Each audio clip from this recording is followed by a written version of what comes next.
prise pour le GP41, puisqu'on n'a pas eu d'événement depuis le début de l'année. On s'était posé des interrogations sur quel était notre rôle et de quel sujet on allait pouvoir traiter.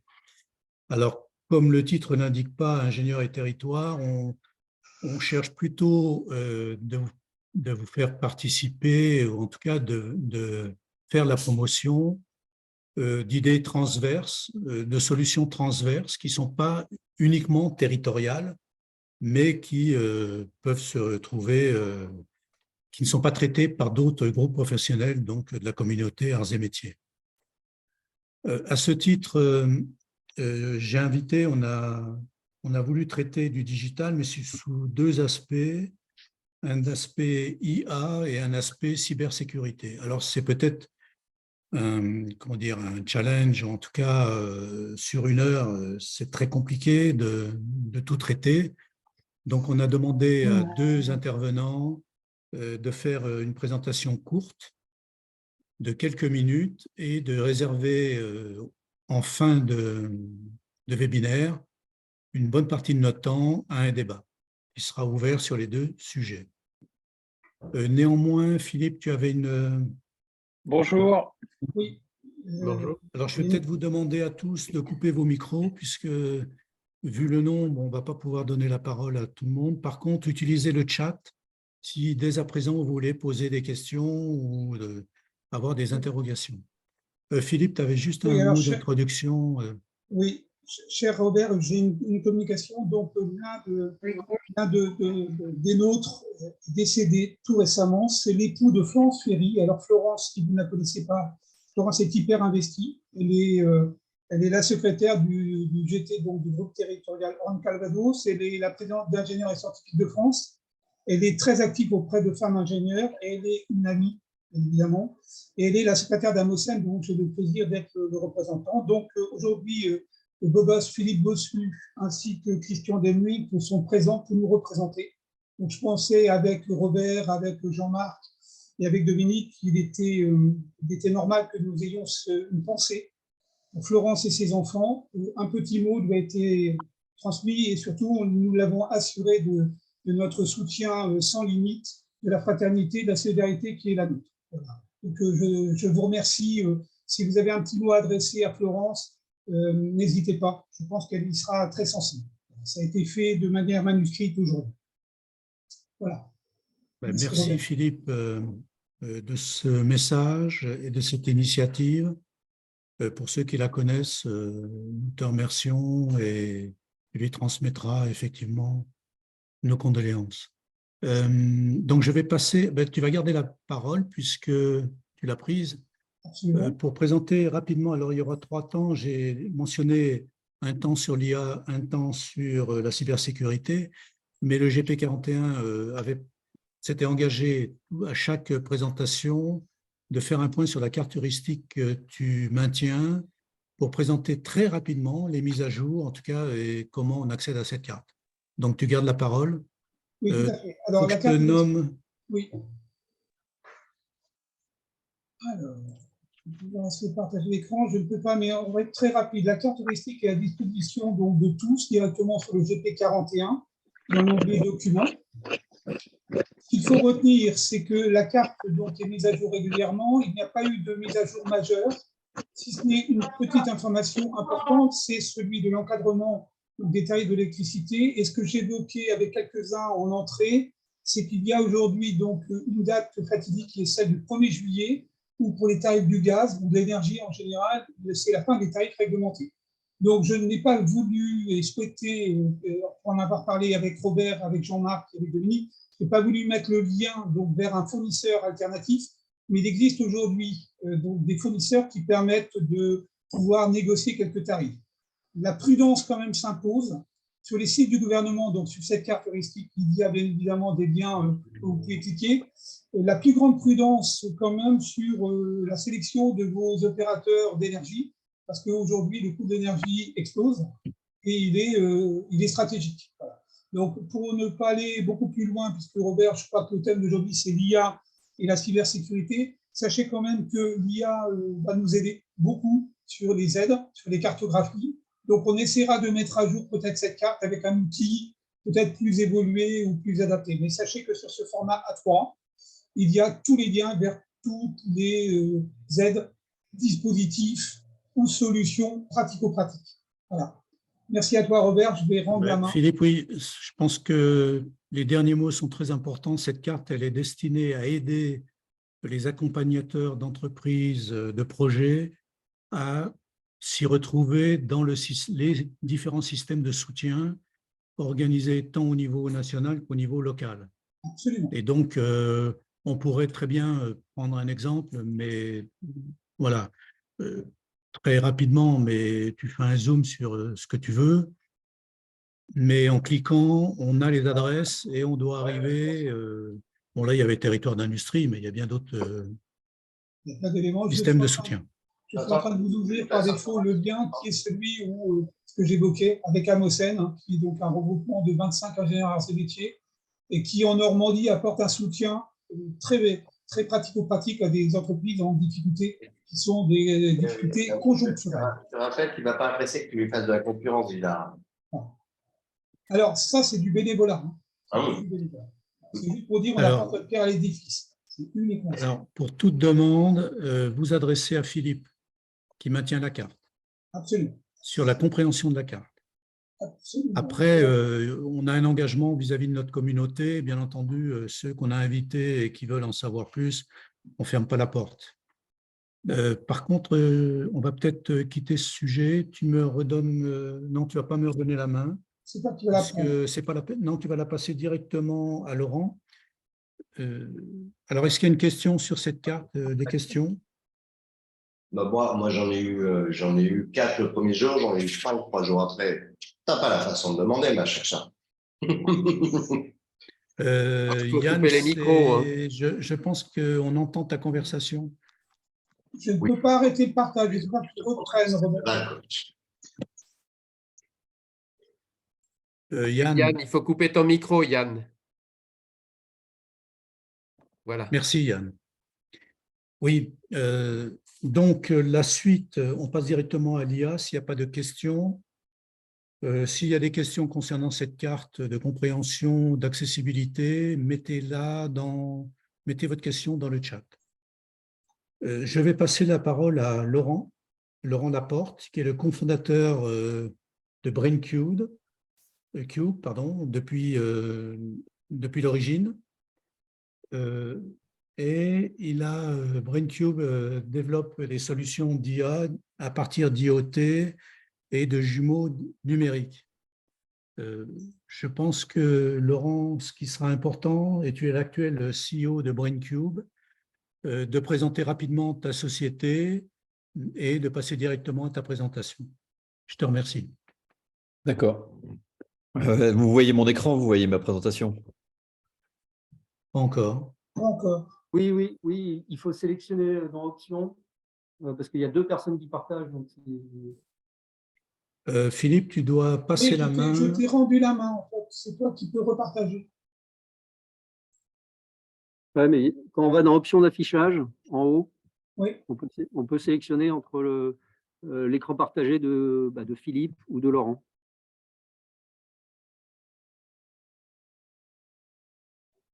Moi, je le vois à l'écran de Laurent. Ah oui, d'accord. C'est à nous, utilisateurs, de choisir. Tous les utilisateurs qui doivent le faire, ouais. D'accord. Alors, je ne sais pas si vous avez bien compris, dans le panneau en haut, et vous avez En haut, vous vers voyez le milieu. actuellement l'écran, et à droite, vous avez l'option d'affichage. Et quand vous cliquez sur l'option d'affichage, vous avez le choix entre Philippe et Laurent. Voilà, donc, cliquez sur Laurent. J'ai arrêté mon partage, donc normalement, on voit le document de Très bien, Laurent merci. directement à l'écran. Bon, bonjour à tous. Donc, je suis Laurent Laporte, je suis un Bordeaux 190 et comme Robert vous l'a déjà annoncé, j'ai créé effectivement avec 2 partenaires dès 2008 une société dédiée à la transformation numérique des usines de production, plutôt des usines automatisées, plutôt des usines de process. On était vraiment des pionniers et j'y reviendrai un tout petit peu dans la présentation pour vous faire voir dans les évolutions technologiques et où on en est, nous, par rapport à l'IA. Afin de lancer cette présentation, je voulais utiliser un outil que peut-être certains d'entre vous connaissent, qui est ce qu'on appelle le cycle de hype, la hype cycle.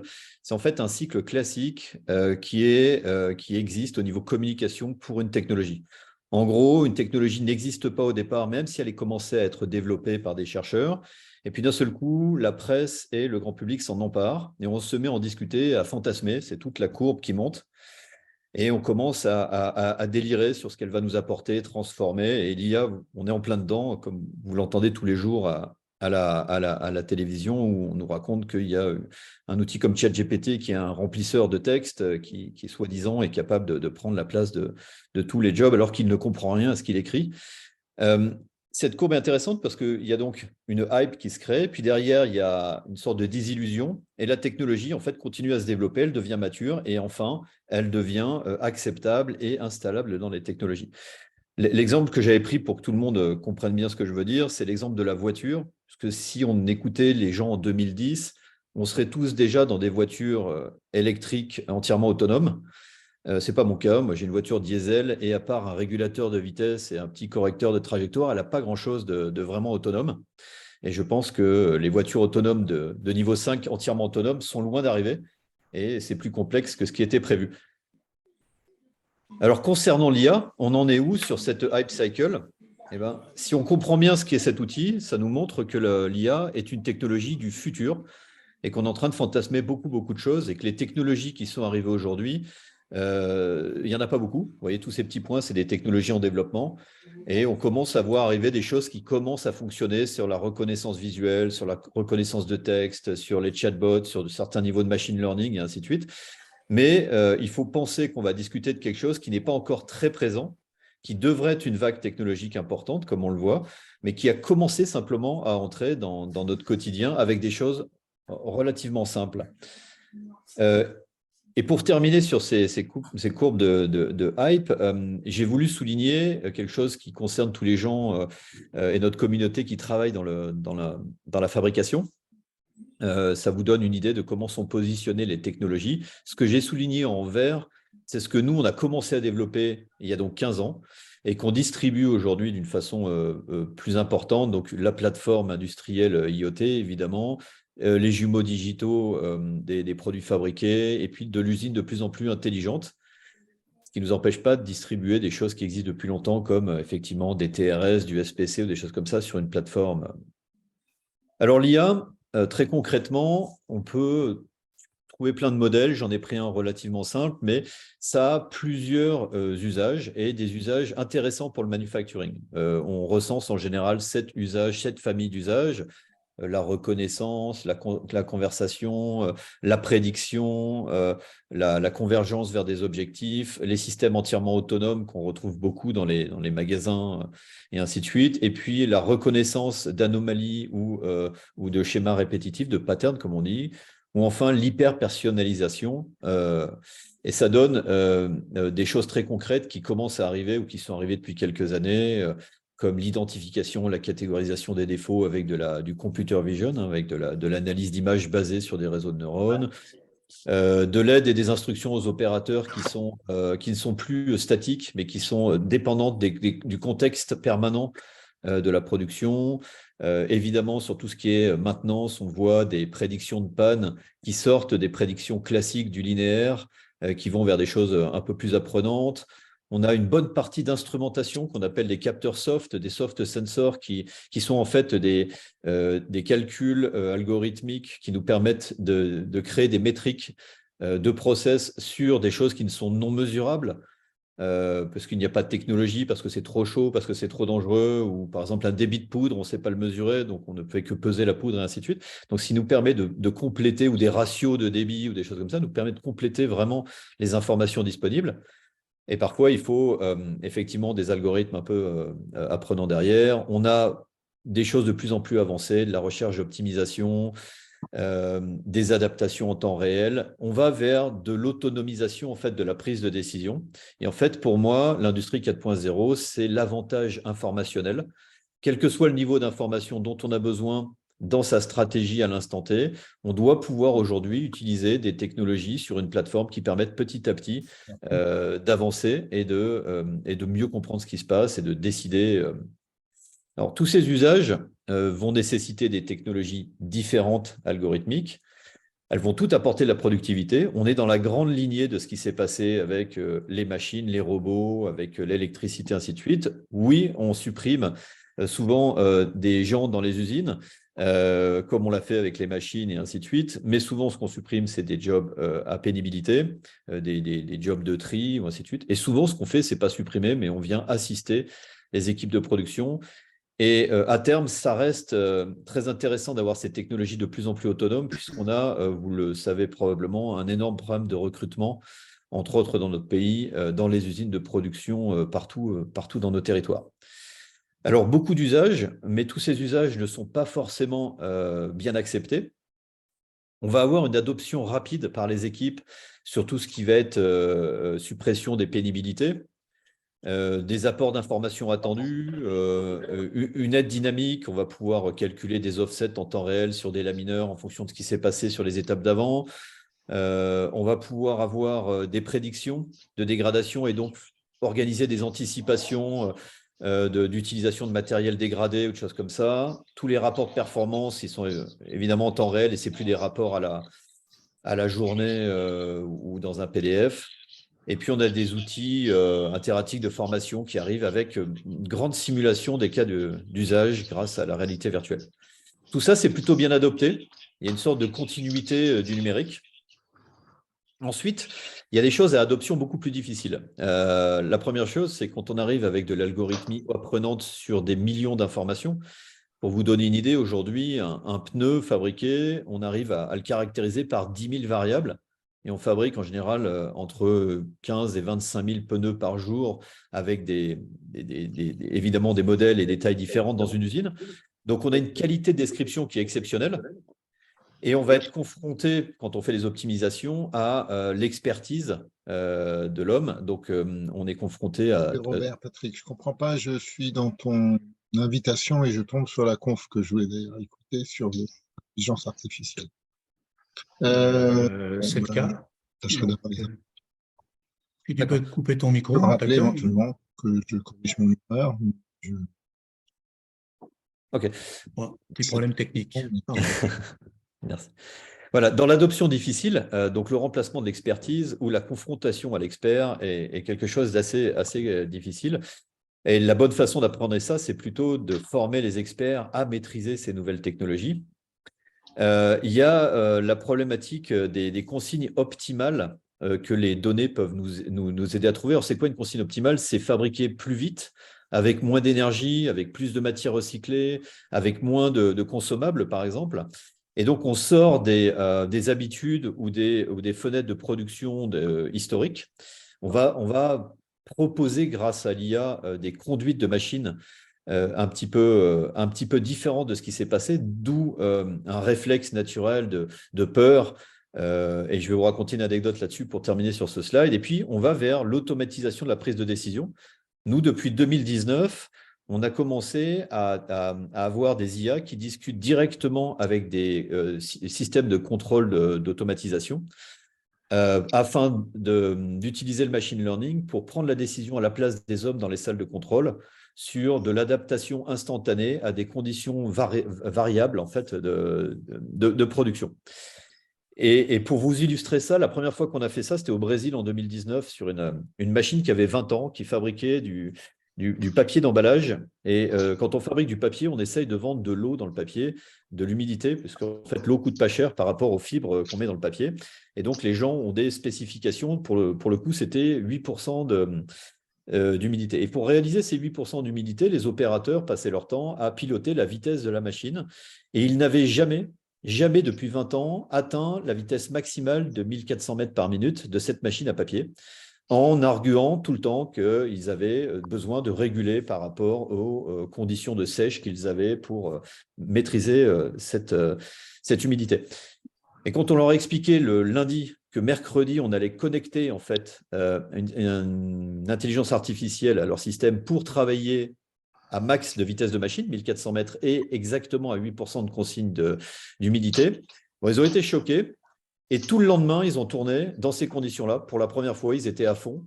Et il y a eu une réaction très forte syndicale derrière. Il y a eu une peur de la disparition des hommes en salle de contrôle et le management a complètement été dépassé par ce qui s'est passé, ce qui nous a appris beaucoup de choses, mais qui nous a obligés de revoir la façon dont on allait intégrer l'acceptabilité sociale de toutes ces solutions. Et au final, pour conclure cette petite introduction à l'arrivée de l'IA dans nos usines, mais ça veut dire que c'est d'abord un projet où il va falloir discuter stratégie, donc c'est une histoire d'hommes. Il va falloir identifier les informations qu'on va avoir dans une roadmap claire et définie. Et il va falloir ensuite intégrer en fait petit à petit tous ces usages sans forcément focaliser sur la technologie, mais en focalisant sur les avantages stratégiques pour la société afin d'embarquer les équipes.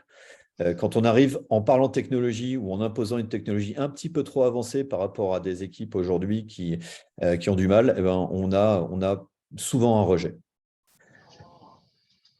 Voilà ce que j'avais à vous dire pour aujourd'hui, et puis je serai ouvert à recevoir vos questions plus tard pendant ce webinaire. Merci Laurent. C'était très clair. Je pense qu'on va exploiter le chat. Alors, je pensais faire le débat après la deuxième intervention. Y a-t-il une première question, ne serait-ce que de compréhension avant de lancer le débat à la fin du webinaire? Il y a deux questions ou remarques dans le chat.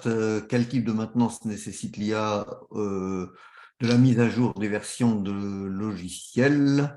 Au-delà de la mise à jour des versions de logiciels, cette maintenance peut-elle être réalisée sans arrêter son fonctionnement? C'est une question intéressante, très technique. Alors, il faut comprendre que dans l'IA, il y a beaucoup de technologies. Et il y a des technologies qui sont apprenantes et qui nécessitent donc une profondeur d'apprentissage, c'est-à-dire beaucoup de données historiques. Et en fait, aujourd'hui, dans les applications que l'on met en place dans l'industrie, et je ne parle pas de moi, je parle de ce qui se fait en IA aujourd'hui, la bonne pratique, c'est de qualifier une version d'algorithme sur des jeux d'apprentissage, et ensuite de fixer cette version d'algorithme et de la suivre dans le temps jusqu'à qu'elle devienne plus acceptable en termes de performance attendue, et donc de faire de temps en temps des réapprentissages. Aujourd'hui, l'industrie n'a pas décidé, et je pense que c'est sain, de lancer de l'apprentissage permanent sur ces technologies de réseaux de neurones, puisqu'il y aurait des risques de dérive, comme on l'a vu beaucoup dans les applications qui ont été utilisées dans les réseaux sociaux, avec des dérives rapides quand c'est basé sur du texte. Il existe d'autres technologies, en fait, qui sont des technologies algorithmées d'apprentissage basées sur des probabilités qu'on utilise beaucoup et qui, elles, continuent à apprendre en permanence et ne sont pas comme un réseau de neurones, ne nécessitent pas, en fait, un réapprentissage massif de temps en temps. Donc, la question, elle est plutôt à regarder à travers les technologies qu'on va choisir qui sont, en fait, adaptées à notre cas d'usage. Et dans les années 80-90, nous dit Jean-Jacques, il y avait déjà eu une hype avec les systèmes experts et des excès d'espoir, ne pas se laisser avoir. Connais-tu les travaux de Zayed Zalila que je ne connais pas personnellement, sur les bases de logique floue? Oui, bien sûr. Alors, dans les années 80, arrivée de l'informatique, il y a des théories qui sont utilisées aujourd'hui, mathématiques, algorithmiques, derrière tous ces algorithmes d'IA qui existaient déjà. On était confronté à deux difficultés.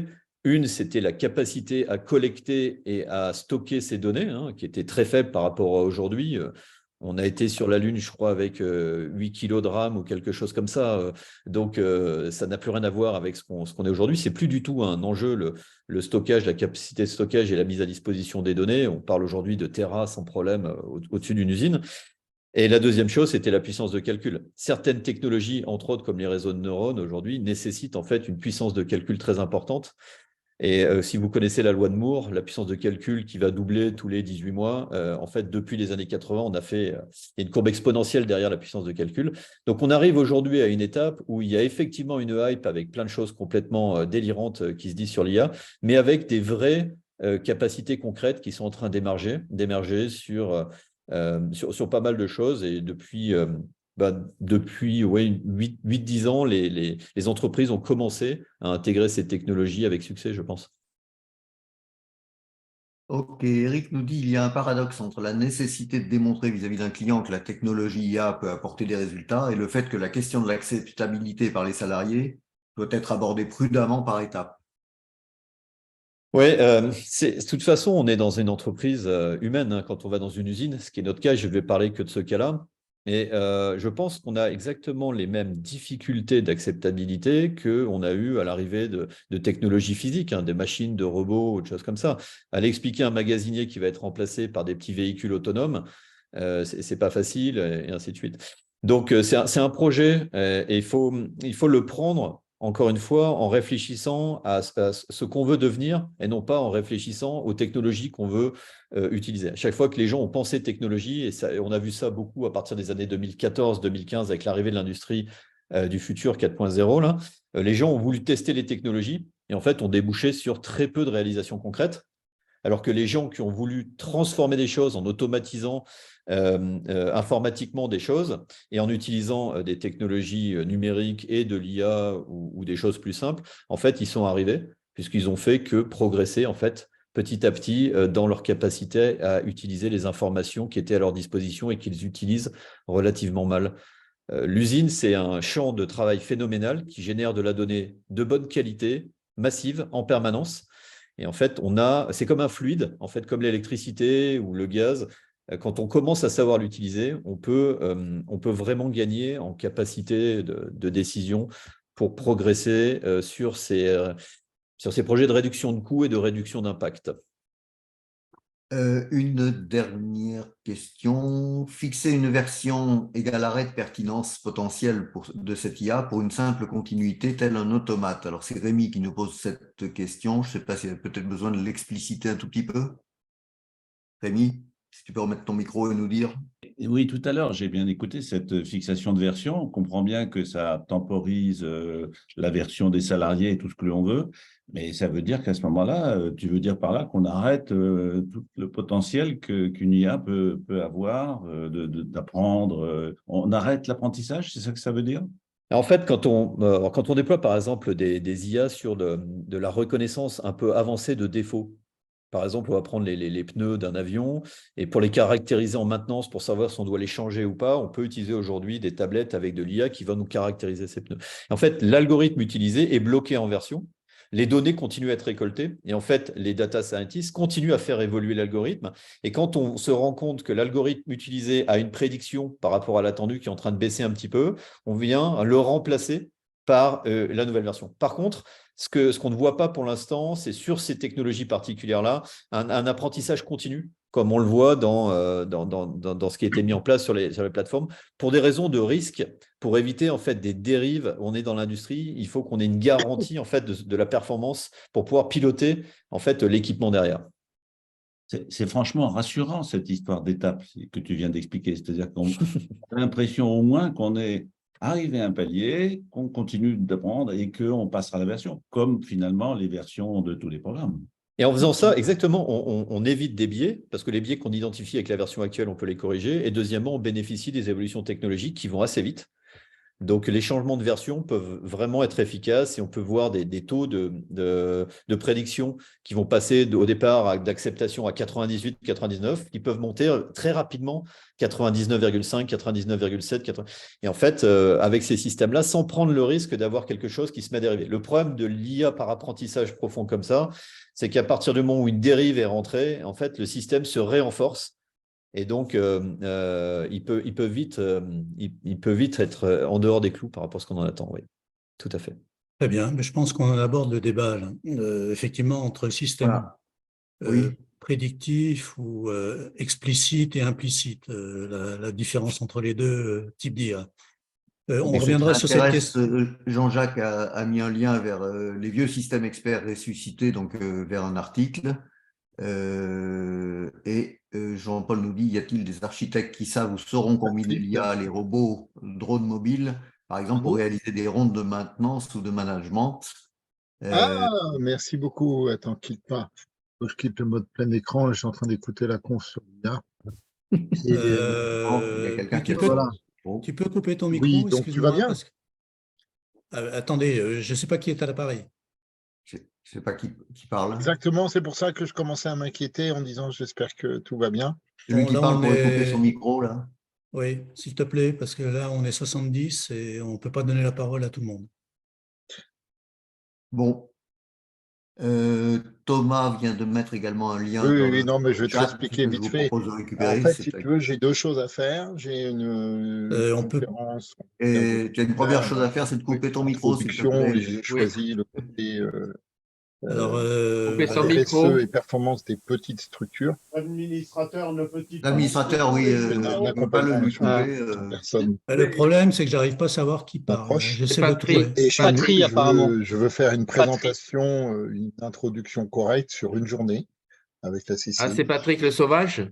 Et Ouais, voilà, on tu avait sais des où il est? choses avec Thierry, mais je me dis, si Patrie, toi, pour moi, il est dans le haut de la comment on liste. fait évoluer les choses depuis 10 ans, là, qu'on a. Normalement, l'organisateur doit pouvoir. Si tu as un PowerPoint, le mettre en mute. voilà, je ne sais pas qu'est-ce que tu as fait en conf de 1 heure Patrick ou le deux. Sauvage, Et après, faut si tu as couper ton micro. Robert, tu n'arrives pas à le couper, le micro. cours, voilà. C'est bon. Voilà. Tac.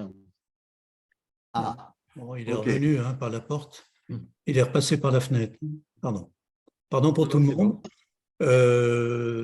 Très bien. Ben, ça veut dire qu'il y a quand même des affaires qui continuent en dehors de nos webinaires. Alors maintenant, je vais passer la parole à Sébastien, puisque on reviendra certainement sur le débat de l'IA, qui est passionnant. Est-ce que vous voyez ma présentation? Oui. Tac. Voilà, c'est en plein écran. Bon, bah, on vient de faire une présentation sur l'IA. Moi, je fais de la cyber, mais c'est de l'IA aussi, en fait. Donc Custosi, c'est une start-up toulousaine. On est 15 personnes. On est des experts en IA qui l'appliquons au monde de la cyber. Donc, je ne vais pas aborder ce qu'on fait par l'angle de la maturité des technologies, mais par contre, on pense qu'on est parmi les quelques sociétés dans le monde qui croyons en l'IA pour l'appliquer à la détection d'intrusion réseau. Alors, sur la cybersécurité, moi, le premier message fort que je voulais faire passer, c'est que le monde se divise en deux. Et quand on est patron d'une petite PME, d'une ETI, d'un grand groupe, d'une collectivité locale, c'est important de savoir que il y a ceux qui se sont fait attaquer et ceux qui vont se faire attaquer. Il n'y a pas d'autre choix, et c'est très important de le savoir, de savoir qu'un jour ou l'autre, de toute façon, vous allez y passer. Ensuite, la cybersécurité, c'est un chemin de maturité, c'est un chemin qu'on commence un jour, qui n'a pas vraiment de fin. Et quand on n'est pas dedans, quand on est le patron d'une petite PME, c'est un chemin qui est souvent un peu comme ça, quoi, qui est pas très compréhensible, qui est souvent un chemin d'expert, un chemin avec plein de sigles, un peu abscons, avec des hackers, des cyberattaquants qui sont hyper malins et qui aiment jouer au chat et à la souris pour faire des choses qui sont malveillantes dans les systèmes IT des entreprises. Voilà. Donc, on va essayer de vous accompagner là-dessus. Le marché de la cybersécurité, donc c'est un enjeu pour tout secteur. Il n'y a pas un secteur plus qu'un autre qui peut dire je suis pas attaqué versus je suis attaqué. Souvent, quand on est un patron d'une boîte, on pense qu'on ne sera pas attaqué parce que ce qu'on fait n'a pas de valeur. Voilà, je prends le dernier exemple en date, Voyageurs du Monde qui vient de se faire attaquer. Les attaquants ont dérobé 10 000 passeports. 10 000 passeports, on peut faire plein de choses avec les passeports des gens. Donc il faut avoir conscience que sa base de données clients, sa base valent de l'or pour des cyberattaquants. Donc 49% des PME en 2021 ont été victimes d'une manière ou d'une autre de ransomware. La surface d'attaque des entreprises est toujours plus étendue, toujours plus ouverte, puisqu'aujourd'hui, on a des réseaux qui sont très hybrides, avec les réseaux physiques classiques de IT d'une entreprise, mais aussi il y a du cloud, il y a des applications SaaS, il y a de plus en plus d'IoT, d'informatique dans les usines pour produire, avec une convergence entre les réseaux IT, les réseaux et les réseaux OT, enfin ce qu'on appelle OT des usines de l'industrie 4.0. Donc ça fait que les réseaux des entreprises ont de plus en plus de portes et de fenêtres pour que les cyberattaquants puissent rentrer, utiliser. Les attaques sont aussi de plus en plus variées, de plus en plus sophistiquées, avec les attaques dormantes, les fameuses APT, des ransomware, des malwares polymorphes, des choses extrêmement malignes. Donc l'environnement est de plus en plus dangereux. Quand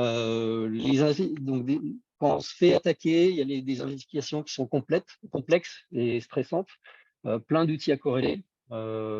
Les investigations prennent 10, 30, 40 minutes en fonction de la sévérité. C'est extrêmement complexe. On estime aussi que le besoin global en ressources de cybersécurité doit quasiment doubler d'ici à 2025-26. Donc c'est une vraie problématique et nous on pense que l'IA peut contribuer à réduire ce besoin en automatisant un certain nombre de tâches qui vont permettre de libérer les ressources formées déjà aujourd'hui. Donc on a une IA, nous, qui va venir en support des analystes de cybersécurité.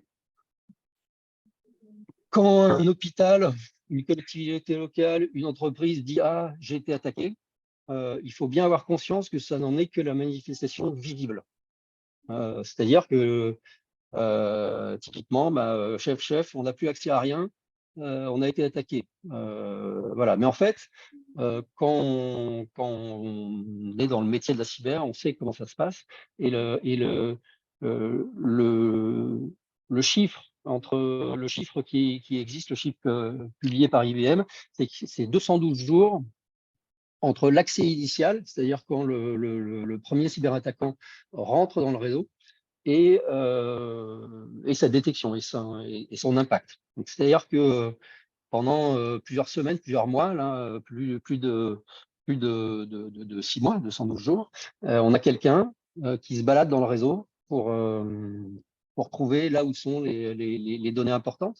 Sur ce slide, je parle de mouvement latéral. En fait, un cyberattaquant, en général, rentre par la périphérie du réseau. Il rentre par exemple, le laptop d'un commercial. Mais avec ce que ce laptop contient, on ne peut pas faire grand-chose. Il peut rentrer par les accès maintenance d'une machine-outil dans l'usine qui n'aura pas été refermée après l'intervention. Il y a plein de moyens pour rentrer, mais en général, ils rentrent et ils essayent d'aller plus loin jusque là où il y a la vraie info, la data qui vaut vraiment de l'argent dans les yeux du cyberattaquant pour ensuite être nocif. Pour prendre un parallèle, j'aurais pu y mettre une usine, hein, mais j'ai pris le parallèle dans la vraie vie. C'est un peu comme si on avait une maison, on voulait installer des alarmes pour protéger sa maison. On met des contacteurs sur les portes, les fenêtres. On pense qu'on est protégé. Et si le volet est un peu mal fermé, c'est-à-dire qu'un système n'a pas été mis à jour alors qu'il y a une vulnérabilité, ou si le cyberattaquant rentre par les tuiles du toit et que là, il n'y avait pas de contacteur, si on n'a que ces systèmes de défense, c'est un problème. Par rapport à mon chiffre d'avant de 212 jours, c'est un peu comme si vous avez un cyberattaquant qui rentre par le toit, qui se cache derrière un rideau, et puis pendant 6 mois, il reste dans votre maison. Vous allez vous coucher, il se déplace sous le lit et il vous observe jusqu'à trouver où vous avez mis le coffre-fort. regarder par-dessus votre épaule le code du coffre-fort et cambrioler et repartir. Le virtuel, c'est pas très différent du physique. Et donc, pour se protéger, dans ce cas-là, il faut doubler le système d'alarme avec des alarmes volumétriques qui permettent d'observer les mouvements. Donc, nous, chez Custosi, on est ce système d'alarme volumétrique qui observons les mouvements suspects de cyberattaquants dans le réseau des entreprises au moyen d'IA. Alors, je voulais mettre ce slide-là pour dire pour exprimer le fait que c'est un chemin, c'est-à-dire que c'est par exemple quelqu'un qui est patron d'une PME, qui est au point de départ de ce chemin. Ma solution, par exemple, ne va lui servir à rien parce qu'il y a quand même il y a des priorités avant. Donc, ça commence souvent par des évaluations, des audits de gouvernance. En général, voilà, 95% des attaques, c'est par du phishing, des campagnes de phishing, des tests d'intrusion. Donc, on va se focaliser là-dessus. Et de fil en aiguille, on va se mettre à utiliser certaines solutions, comme la mienne au bout d'un moment. Donc, c'est sur le marché de la cybersécurité, vous allez trouver un ensemble de prestataires qui vont vous proposer de l'audit, du conseil, qui vont proposer différentes briques, différentes solutions, qui pourront ou pas être accompagnées de services, avec des experts qui vont vous accompagner. Voilà. La mutation qu'on voit en ce moment et celle qu'on anticipe nous, c'est donc dans les cybersécurités 1.0, il y avait les antivirus. Donc, tout le monde connaît les antivirus. Et ce que fait un antivirus, c'est qu'il détecte une menace à partir d'une signature connue. On appelle ça des signatures, donc des traces de pas qu'on identifie dans les applications, dans les réseaux. Ce que va faire une solution comme la mienne, un outil de détection et réponse, c'est qu'il va mettre de l'IA pour faire un peu comme on a fait avec le vaccin contre le Covid. C'est-à-dire que ça va détecter des menaces et surtout des variants grâce à une analyse comportementale. Et plus seulement se baser sur des signatures connues. Sachant que le monde de la cyberattaque est en train d'évoluer à une vitesse folle avec des composantes d'attaque qui s'industrialisent, qui s'achètent sur le dark web pour ensuite attaquer différentes cibles. Donc, il est important d'être capable de détecter et de s'adapter aux variants sans signature, des attaques dites zero day. Voilà, puis là, je vais terminer sur ce slide pour laisser la place aux questions. Donc, un centre de sécurité, ce qu'on appelle un SOC, centre opérationnel de sécurité, c'est principalement composé de 3 briques. Une brique qui protège les endpoints, les ordinateurs, les terminaux, donc les fameuses portes et fenêtres dont je parlais au début. Une brique qui va se charger des flux réseau, donc la fameuse alarme volumétrique auparavant. Et enfin, une brique de SIEM, donc ça va être un système qui va agréger tous les logs qui proviennent de ces 2 types d'outils et qui va répondre, si en cas de détection d'un incident, on va investiguer, on va décider de mettre hors service tel ou tel flux, tel ou tel endpoint. Voilà. Je pense que j'ai fini avec la présentation proprement parlée sur la cybersécurité. Bon, ben merci. Merci Sébastien. Avez-vous des questions? Question en ligne. Donc, Jean-Paul nous a demandé tout à l'heure, existe-t-il une liste de métiers et de niveaux d'expertise des concepteurs et des assembleurs d'IA? Une liste. Alors là, on a à nouveau des… Qu'est-ce qui… Il y a à nouveau un bruit. il y a des intrus. Est-ce que tu peux couper les micros Il faut que je Christophe, retrouve. Voilà. Est-ce que… C'est chiant ces réunions où tu as un gars qui se met à causer en ayant oublié de couper son micro. Alors, les listes d'expertise de concepteurs et d'assembleurs IA, est-ce que quelqu'un a une réponse? Ouais. Alors, il y a plusieurs choses à dire là-dessus. Premièrement, dans le monde de l'IT, il y a les analystes que vous connaissez peut-être, oui, des sociétés comme Forrester, Gartner, ainsi de suite, qui sont censés faire ce travail-là. Qu'est-ce que ça vaut? Ça veut qu'il y a un gros billet qui est lié au fait qu'on est client de ces analystes. Ou pas, voilà. Ou pas. On paye 60 000 euros par an et hop, on est client Gartner. Mais ça ne veut pas dire qu'il n'y a pas un vrai travail d'investigation sur les solutions. Disons qu'il faut se méfier des très grosses sociétés, je ne vais pas les citer, mais qui sont tout le temps bien classées. Et après, il faut aller chercher dans les listes sous-jacentes de gens qui sont plus spécialisés. Ensuite, un data scientist, c'est comme un tennisman. C'est-à-dire que si vous ne jouez pas au tennis, vous allez être impressionné par un gars qui est classé 15-5, mais il est très très loin d'un gars qui est classé moins 15, par exemple. Et donc, c'est très difficile à appréhender vu de l'extérieur. Il y a beaucoup de gens qui fournissent des prestations de data scientist, mais qui sont avec des gens qui n'ont même pas été formés à ça, qui utilisent des outils. Et les éditeurs de solutions, comme les deux présentations d'aujourd'hui, on est des éditeurs de solutions, on va embarquer de l'IA qui va être entraîné pour les différentes applications qu'on fait. Donc, il y a un phénomène, comme dans tout produit, d'amélioration du produit qui donne une certaine garantie. Nous, on est une boîte de plus de 200 personnes aujourd'hui, on a beaucoup de références, donc ça commence à porter ses fruits en termes de reconnaissance. Mais c'est un vrai sujet, c'est tellement opaque l'utilisation des data qu'aujourd'hui… Moi, je compléterai ta réponse en disant que le monde des IA est déjà un peu opaque, mais alors qu'on l'applique à mon cas, la cybersécurité, c'est encore plus opaque.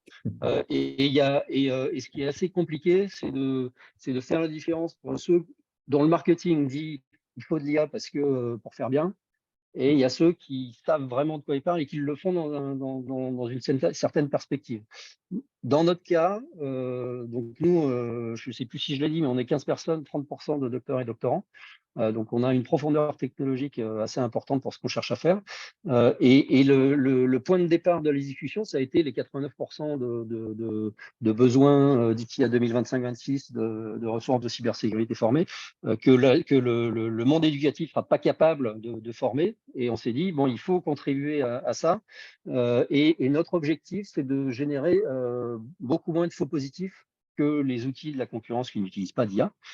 Et donc, la stack d'IA qu'on a choisi de construire, elle a un objectif bien précis. Et je pense que une manière de séparer le bon grain de l'ivresse, c'est d'essayer de comprendre quel est l'objectif poursuivi par l'éditeur de logiciel dans l'utilisation de son IA. Quand l'éditeur de logiciel reste un peu flou, en général, il ne sait pas trop comment ça fonctionne, il a acheté ça à quelqu'un d'autre et voilà, quoi. Et je pense que tu as, dans le complément d'intervention, de répondre à la question de Sophie, qui posait la même question pour la liste des métiers et des niveaux d'expertise dans le domaine de la cybersécurité. Donc, je pense que c'est… Alors, là, j'ai un message. Alors, je ne sais pas si cette question, elle a en filigrane une espèce de volonté de se reconvertir ou pas. Mais en tout cas, j'encourage tous ceux qui n'auraient pas peur de vouloir se reconvertir, d'aller vers les métiers de la cybersécurité parce que ça manque de personnes. C'est un marché qui grossit de 35% par an. C'est hyper dynamique. Et il y a des besoins dans tous les types de métiers, que ce soit vraiment cyber, mais ça va être les RH, ça va être tous les moyens généraux, les vendeurs. Ok. J'interviens sur la question, Oui. c'est parce que en fait, l'Éducation nationale, avec l'UMM, a rénové une filière et que donc il y a un bac pro qui vient de sortir, cybersécurité, infrastructure, informatique et infrastructure et électronique. Et il y a une mention complémentaire de niveau bac. Et je voulais savoir si pour vous, c'était pertinent. Ah, c'est complètement pertinent. Et il y aura besoin de tous les types de métiers. Je veux dire, il y aura besoin d'experts en IA, de docteurs, mais d'analystes avec des niveaux plutôt bachelor, plutôt. Il y a besoin il y a un tel manque de ressources formées en cybersécurité que c'est génial de contribuer à former des jeunes et de les lancer sur le marché. Hein. C'est valable aujourd'hui, mais encore plus demain. En fait, Sébastien s'est présenté comme une boîte de cyber utilisant l'IA. Moi, je suis une boîte d'IA qui utilise beaucoup la cyber, parce qu'évidemment, on héberge les données des clients. Donc, c'est des nouveaux métiers. Ce qu'on a fait, nous, on a créé un Master 2 avec l'Université de Clermont-Ferrand en collaboration avec eux. Donc, c'est une société privée qui a créé ce Master 2 pour créer un nouveau métier. Ce n'est pas pour fournir directement nos sociétés, mais c'est pour fournir les clients qui sont des chefs de projet de cette transformation numérique, ce qui existe assez peu. Et ces gens-là vont toucher à tout, c'est-à-dire à la partie data, collecte et stockage, à la partie algorithme, utilisation d'applications existantes.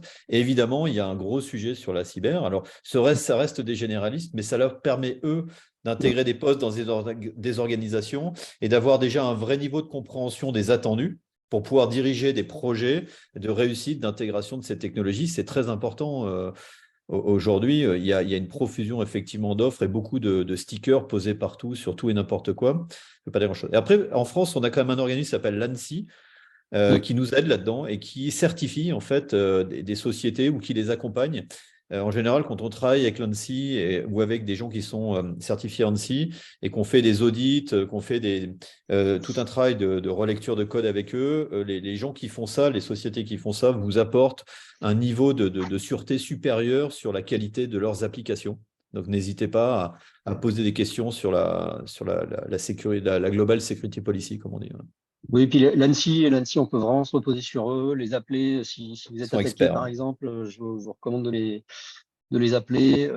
Ils sont très réactifs. Et ils sont effectivement très compétents. Ouais. Okay. Je confirme. Donc là, vous avez répondu à une question puisqu'il y avait et l'ANSSI, point d'interrogation. Donc, c'est fait. A-t-on déjà observé des combats entre des IA de hacking et des IA de cybersécurité? Eh ben, oui. Alors, c'est-à-dire que, par exemple, aujourd'hui, avec des outils comme ChatGPT, on peut tout à fait générer des attaques. Et demain, on peut penser que la volumétrie de ces IA de hacking sera beaucoup plus importante. Et c'est pour ça que nous, on est vraiment, voilà, on pense que l'IA, c'est vraiment fondamental à appliquer la cybersécurité. On a lancé justement aussi une thèse, nous, en IA générative. C'est-à-dire que c'est une IA d'attaque qui va servir à entraîner notre IA de défense. C'est un sujet qui n'est pas du tout mature, qui a un niveau de terrain très bas, mais sur lequel on travaille. Voilà. Le problème aussi, c'est que dans la cybersécurité, enfin dans le monde des cyberattaquants, les attaques commencent à être faisables pour des gens comme vous et moi. On peut s'acheter relativement facilement des vecteurs d'attaque. Et c'est pour ça que la volumétrie va être de plus en plus importante. C'est que ça arrive au niveau technique peut-être pas de tout le monde, mais c'est un peu plus grand public que ça n'était avant. Et c'est pour ça que c'est dangereux. Okay. Jean-Paul nous demande, la simplification des systèmes informatiques est-elle utilisée pour faciliter la cybersécurité? Si oui, quelle préconisation? En fait, travailler sur son architecture réseau, par exemple, dans une usine, c'est très important. Aujourd'hui, on voit qu'il y a deux univers qui se dégagent. Il y a un univers proche de la machine, qui peut être intelligent, qu'on appelle l'univers Edge, qui va utiliser des données en flux et qui va être capable d'exécuter des modèles en temps réel pour aider des applications et aider au pilotage. Ça, c'est quelque chose qu'on peut fermer complètement à l'extérieur. C'est-à-dire que par essence, à partir du moment où on n'est pas connecté à des gens qui pourraient vous attaquer, eh ben, on est moins sensible. Évidemment, après, quand on stocke de la data et quand on est sur un projet Big Data, on va partir dans des architectures type cloud. Alors, ça ne veut pas dire qu'elles sont hébergées à l'extérieur d'un site, ça ne veut pas dire qu'elles sont hébergées sur des… Mais il y a tellement de solutions d'hébergement cloud qu'après, il faut réfléchir effectivement aux conséquences. On voit les très grandes entreprises qui arrivent aujourd'hui à internaliser des solutions comme Microsoft Azure dans leur propre environnement, c'est-à-dire qu'ils ont une sorte de séparation privée d'une solution Azure chez eux pour des raisons de cybersécurité versus ceux qui s'appuient sur Google ou sur Azure et qui probablement ont un niveau de sécurité relativement intéressant, mais sont exposés au même titre que tout le monde à des failles si elles arrivent. Les architectures Internet TCP/IP pour un monde de bisounours et Windows trop fragiles ne sont-elles pas dépassées? Et Jean-Jacques nous pose la question de RINA, des micro-noyaux robustes sécurisés, prove and run. Ouais, probablement que l'évolution technologique ne doit pas s'arrêter simplement à la partie logicielle, hein. La partie matérielle était très puissante puisqu'on peut faire passer dans des réseaux aujourd'hui quand même des débits importants et ces réseaux existent depuis longtemps. Mais je pense qu'il va y avoir dans le matériel, il va y avoir l'arrivée de tous ces outils-là, c'est-à-dire un peu d'IA, un peu de protection, un peu de choses. D'où retour à la question précédente qui est la sélection de son matériel smart du futur va être de plus en plus critique. Et il va falloir aller plus loin que simplement acheter une marque, mais il va falloir avoir des assurances en fait de la qualité en fait intrinsèque des équipements qu'on va utiliser pour créer son architecture, c'est sûr. Après, moi, je rebondis sur la question, la partie de la question sur Windows trop fragile. Aujourd'hui, on assiste quand même à des cyberattaques sur des autres OS, des Linux par exemple, qui étaient réputés beaucoup plus safe qu'un Windows, par exemple. Mais en fait, le problème, je pense que tout système a des vulnérabilités. Et après, ça dépend de leur quand le système est beaucoup utilisé par le marché, il devient une cible pour les cyberattaquants parce que si je trouve une faille dans un système Windows, potentiellement j'ai beaucoup de cibles. Et comme les systèmes Linux sont de plus en plus nombreux aussi, on assiste à des failles de ce côté-là. Oui, c'est le classique site web qui était développé en PHP, qui était massivement attaqué. Alors que si vous aviez un site web qui n'était pas développé en PHP, vous aviez beaucoup moins de chances d'être attaqué. Et à une époque, quand vous étiez hébergé chez des gens comme OVH et tout ça, si vous étiez sur des baies de serveurs où il y avait des serveurs PHP, vous receviez des attaques massives donc les débits étaient baissés, il y a beaucoup de conséquences. Je pense qu'il faut faire effectivement attention à son architecture et faire des choix qui sont parfois des choix moins mainstream, mais beaucoup plus protecteurs. Pour éviter, les gens vont attaquer ce qui est comme tu le dis Sébastien, ce qui est le plus courant parce que c'est là où ils vont avoir statistiquement le plus de chances de faire des entrées, des entrées rapides. Ouais. Après, il faut voir aussi que dans le monde de l'industrie, les protocoles utilisés sont des vieux bousins, hein. C'est du Windows NT, c'est des très vieux protocoles qui sont absolument pas safe du tout, qui ont plein de vulnérabilités, dont la sécurité tient par le fait que c'est pas connecté à rien. Et le problème vient de quand c'est connecté à quelque chose, quand on peut y accéder par Internet, par exemple. D'où la nécessité d'avoir un réseau industriel entièrement hermétique. Alors, il faut quand même qu'il y ait une passerelle avec son réseau entreprise au réseau usine, mais il faut que cette passerelle soit extrêmement bien faite pour sécuriser ces équipements. Ouais.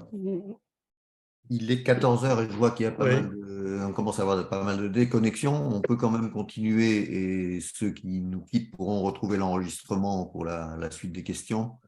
L'IA peut servir à analyser les signaux faibles et permettre la détection d'une attaque 0D. C'est une remarque de Eric. Oui, enfin, en tout cas, c'est ce qu'on veut faire, enfin, c'est ce qu'on travaille à ça. Et nous, on a donc Notre stack d'IA, c'est un mix d'IA supervisée, d'IA non supervisée, donc d'analyse comportementale, qui permettent d'analyser ces signaux faibles, ces fameux signaux faibles, et de donner des scores de sévérité afin d'attirer l'attention de l'analyse pour une investigation manuelle plus poussée, pour prévenir rapidement avant impact, quoi. Et oui, l'IA peut servir à ça. D'accord. Existe-t-il des méthodologies standardisées, des normes d'analyse de détection de cybermenaces? Alors oui, il y a des standards qui s'appellent notamment, alors il y en a plusieurs, il y a l'ENISA et un format qui s'appelle la MITRE-ATT&CK. Et donc la MITRE-ATT&CK, c'est une grille de lecture qui va dire, bah voilà, ça c'est un mouvement latéral, c'est dans telle catégorie de menaces, et les tactiques utilisées par le cyberattaquant, ça peut être ça, ça, ça, ça, ça, et en fonction de ça, ça, ça, ça, ça, et ben la réaction, donc les méthodos proposés pour réagir à ce type de choses, ben c'est plutôt ci ou ça. Voilà, donc il y a des espèces de grilles de lecture qui permettent de savoir ce qu'on doit faire dans tel cas, dans les différents cas. Jean-Marc, Oui. la dernière question peut-être?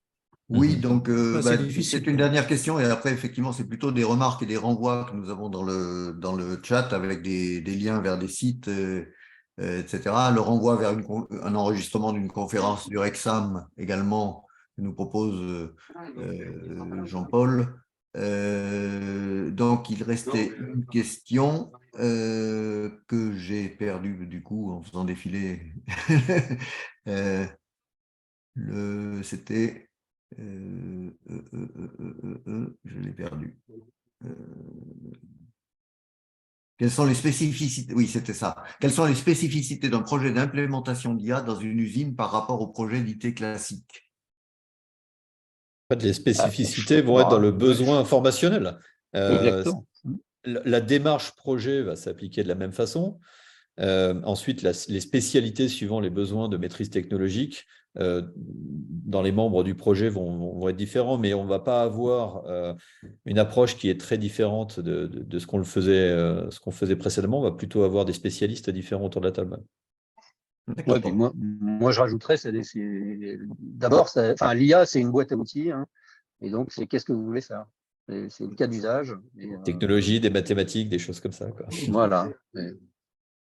Très bien, je pense qu'on n'arrivera pas à répondre à toutes les questions, malheureusement. Voilà. Oui. Il faut savoir s'arrêter. Je vous renvoie au chat tout de même hein, pour récupérer les adresses, etc. Je sais que dans l'enregistrement, on récupère le fichier du chat, donc on pourra le retrouver également pour tous les liens qui nous ont été donnés par les uns et les autres. Je voulais également, moi, faire un lien, c'était un lien avec notre chère école et avec les projets ELF, notamment pour la conférence, l'intervention de Laurent, etc. Ces projets ELF illustrent certains de ces propos et je vous invite à vous y intéresser de près. C'est un sujet d'actualité pour notre école et qui montre que la formation initiale est dans la mouvance. Sur ce point, juste un mot. Il y a eu, pour ceux qui sont venus à l'AG de la SOS, il y a eu une présentation faite par la DGA en charge des projets ELF et ça a été remarquable pour ceux qui l'ont vu. Hein. Et je pense que le support, alors il n'est pas encore rentré, enfin moi je l'ai, mais le support de la présentation va être mis en partage assez rapidement sur le site de la SOS. Mais cet exposé était très très bien et couvre effectivement une partie des problématiques qu'on a évoquées. Super. Bah, écoutez, je vous remercie tous. Je pense qu'effectivement, c'était un très beau webinaire, instructif, attractif et qui demande encore beaucoup de réflexion, chacun dans son domaine. Merci à Laurent, merci à Sébastien et puis je vous souhaite une bonne après-midi. À la prochaine fois. Nous n'avons pas encore fixé la date, mais nous vous tiendrons au courant via notre réseau et notre site web. Bon après-midi à tous. Merci à tous. Au revoir. Merci à tous. Au revoir. Au revoir. J'arrête l'enregistrement maintenant. C'est OK, Robert? Merci Philippe. Oui, tu peux t'en couper. prie. Allez, je coupe.